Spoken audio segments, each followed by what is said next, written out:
বাংলাদেশ ফিলিস্তিনের পাশে সবসময় আছে, ভবিষ্যতেও থাকবে।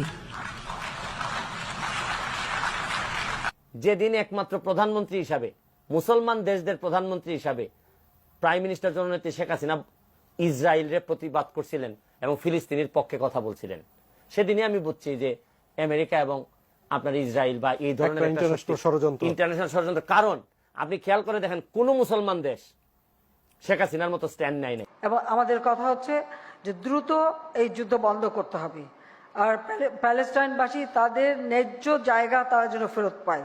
ইতিমধ্যে এক যুদ্ধ থামতে আপনারা দেখেছেন এখন ইসরায়েল যেভাবে আমাদের প্যালেস্টাইনিদের উপরে অত্যাচার শুরু করেছে। ইতিমধ্যে তাদের অনেক জায়গা তো দখলই করে ফেলেছে, আর এখন তো সেটা একটা অবরুদ্ধ অবস্থা। আমার অনুরোধ থাকবে আন্তর্জাতিক পর্যায়ে যে এগুলি বন্ধ করতে হবে। আমি সব সময় যেখানে আমি কথা বলছি, আমি আমার কণ্ঠস্বর আমি প্রতি জায়গায় এর প্রতিবাদ করে যাচ্ছি।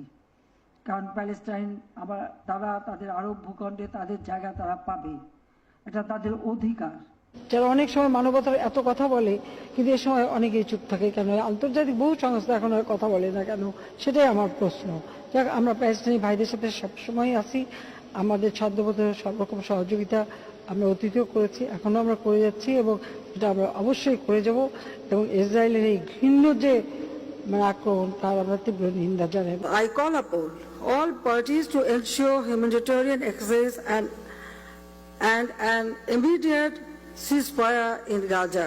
যে প্রত্যেকটা মসজিদে জুম্মার পরে এবং অন্যান্য ধর্মীয় প্রতিষ্ঠানগুলিতে যেন তাদের জন্য দোয়া এবং প্রার্থনা করা হয়। আর শনিবারে আমরা একটা দিন আমরা শোক দিবস ঘোষণা করেছি, সেই দিন আমাদের পতাকা অর্ধনমিত থাকবে। আমরা শান্তি চাই।